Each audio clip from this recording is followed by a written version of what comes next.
और वही पाकिस्तान में हर बीते दिन के साथ यहां पर समस्याओं का जो अंबार है वो पाकिस्तान के लिए खड़ा हो गया है। आर्थिक तंगी से जूझ रही शहबाज सरकार पहले ही अपने पाले पोसे आतंकियों से त्रस्त थी और अब अंदरूनी तौर पर शहबाज सरकार के भीतर से ही बगावत के सुर उठने लगे हैं, जिसके बाद उनकी कुर्सी जो है वो हिलती भी नजर आ रही है और सीधे सीधे इमरान खान जो है जेल से उन्हें चैलेंज कर रहे हैं। खबर क्या है इस रिपोर्ट के जरिए आपको दिखाते हैं।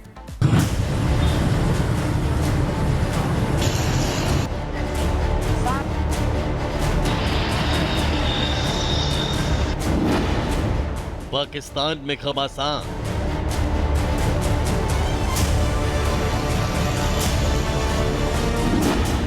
शहबाज वर्सेस इमरान।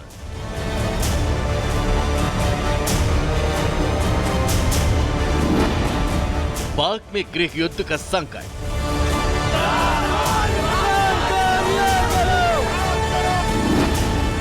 हर तरफ आफत विकट। किसी ने ठीक कहा है, जैसा करोगे वैसा भरोगे, यूं तो ये कहावत है, लेकिन आज ये बात पड़ोसी मुल्क पाकिस्तान के लिए एकदम सटीक बैठ रही है। पहले ही आर्थिक संकट से जूझ रहे पाकिस्तान में जहां जहां नजर जाती है बस अंधेरा है। कभी दूसरों को निशाना बनाने के लिए पाले गए आतंकी अब घर के ही लोगों को निशाना बना रहे हैं। राजनीतिक संकट इतना गहरा कि चुने हुए प्रधानमंत्री की कुर्सी भी संकट में है। हालात ये है कि मुल्क के भीतर खाने उठी बगावत की आग शहबाज की कुर्सी तक पहुंच चुकी है। शहबाज सरकार चौतरफा गिरी है, जहां पाकिस्तानी आवाम की हालत किसी से छिपी नहीं। ऐसे में एक तरफ बलूच की जनता खुलकर बलूचिस्तान को पाकिस्तान से अलग करने की मांग कर रही है, तो दूसरी तरफ पीओके में भी बगावत शुरू हो गई। उधर पीटीआई ने इस बार अपने नियाजी के खिलाफ आर पार की जंग छेड़ दी, जिससे पाकिस्तान के हुक्मरान की पेशानी पर बल आ गया। पाकिस्तान के पूर्व पीएम इमरान खान के समर्थक और उनकी पार्टी पीटीआई के समर्थक पूरे देश में अपना विरोध जताने जुटे हैं। राजधानी इस्लामाबाद को पूरी तरह से सील कर दिया गया, लेकिन इमरान समर्थक किसी भी हालत में हार मानने को तैयार नहीं। उन्होंने अपने विरोध मार्च को और बढ़ाने की तैयारी कर ली। पीटीआई लोगों से गुलामी की बेड़ियां तोड़ने और मार्च में शामिल होने की अपील कर रही है। पाकिस्तान की सरकार किसी भी हाल में इस प्रदर्शन को बढ़ता हुआ नहीं देखना चाहती। पाक सरकार ने प्रदर्शन को कुचलने के लिए इस्लामाबाद, खैबर पख्तूनख्वा और पंजाब में इंटरनेट और मोबाइल सेवाओं को आंशिक रूप से निलंबित कर दिया।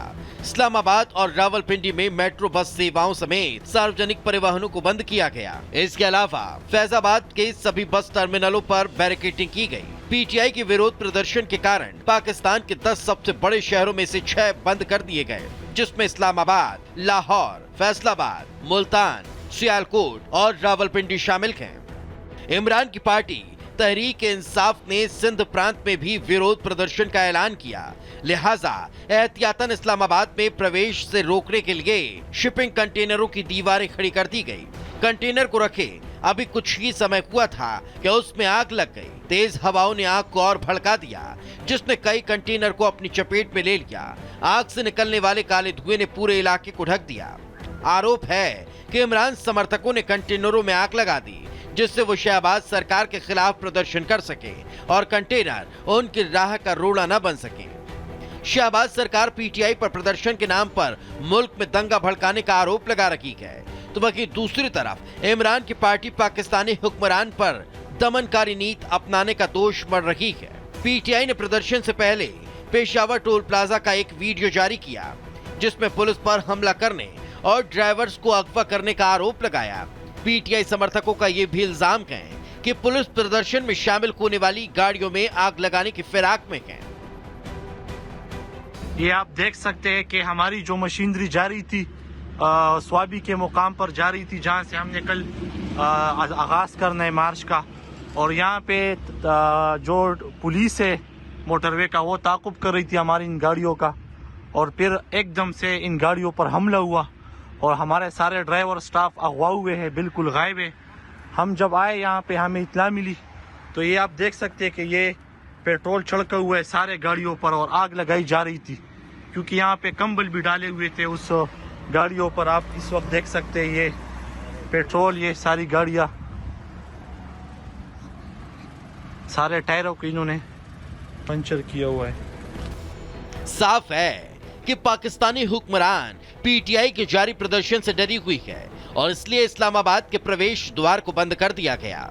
इमरान ने 13 नवंबर को एक संदेश जारी कर समर्थकों से 24 नवंबर को देश भर में प्रदर्शन करने की मांग की थी। इमरान ने इस प्रदर्शन को फाइनल कॉल बताया था और आज पाकिस्तान में उसी का रंग देखने को मिल रहा है।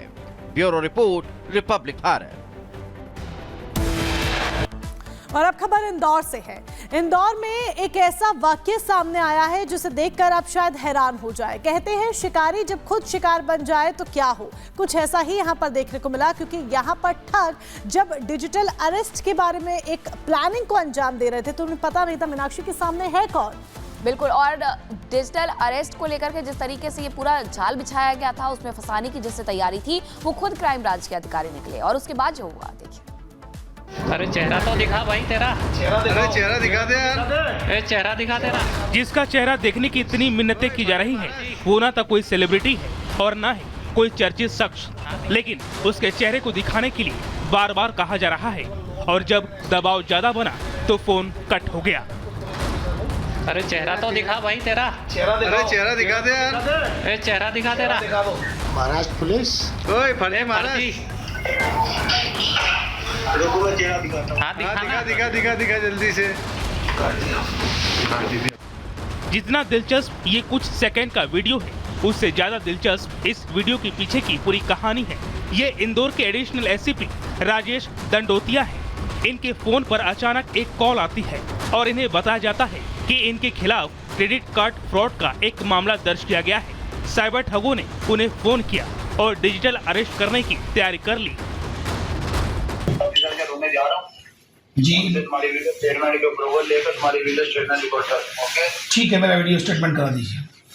हाँ, लाइन पे बने रहो। जी जी। फिर क्या था, आरोपी तो ये जानते ही नहीं थे कि आखिर वो जिसके खिलाफ साजिश करने की कोशिश कर रहे हैं वो क्राइम ब्रांच का अफसर है। हेलो जी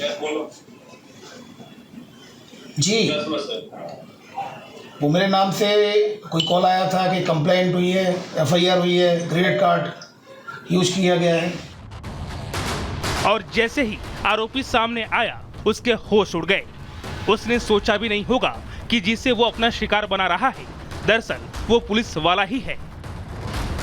मैं खुद पुलिस ऑफिसर हूँ और आप ये लोग जो कर रहे हैं डिजिटल अरेस्ट, ये सब मैंने मीडिया को बता दिया है और आप ये लोग गलत करते हैं। ये केवल लोगों की अवेयरनेस के लिए मैंने ये वीडियो बनाया है। मैं खुद पुलिस ऑफिसर हूँ क्राइम ब्रांच में और अनलकीली आपके लिए कि आपका कॉल मेरे पास आ गया और मैंने पूरा रिकॉर्ड करके मीडिया को के माध्यम से पब्लिक को अवेयर करने के लिए वीडियो बनाया है। इसके बाद तो कई बार बोलने के बाद भी आरोपी ने अपना चेहरा नहीं दिखाया। इंदौर के एडिशनल एसपी राजेश दंडोतिया की एक बात की तारीफ करनी होगी कि आरोपियों के इतना दबाव बनाने के बाद भी वो बिल्कुल भी घबराए नहीं और न सिर्फ आरोपियों को भगाने पर मजबूर कर दिया, खुद को मुसीबत से बचा लिया। सबसे इम्पोर्टेंट ये है कि ऑल ओवर इंडिया में जिस तरह से डिजिटल अरेस्ट की घटना हो रही है उसमें लोगों को अवेयर करने की जरूरत है और इसमें लगातार अवेयर किया भी जा रहा है। इंदौर क्राइम ब्रांच के द्वारा डिजिटल एडवाइजरीज और इसके अलावा फ्लायर्स भी और कई मतलब प्रेस नोट के माध्यम से लगातार उनको अवेयर कराया जा रहा है। अकेले इंदौर ही नहीं, कई राज्यों की पुलिस इस बात पर फोकस कर रही है कि लोग ऐसे आरोपियों की चंगुल में ना फंसे। हालांकि देश में अब कई लोग इनका शिकार बन रहे हैं और कई लोगों ने अपनी जान भी गंवा दी है। ऐसे जागरूकता ही इसके खिलाफ एकमात्र सुरक्षा कवच है। Bureau report, Republic Bharat.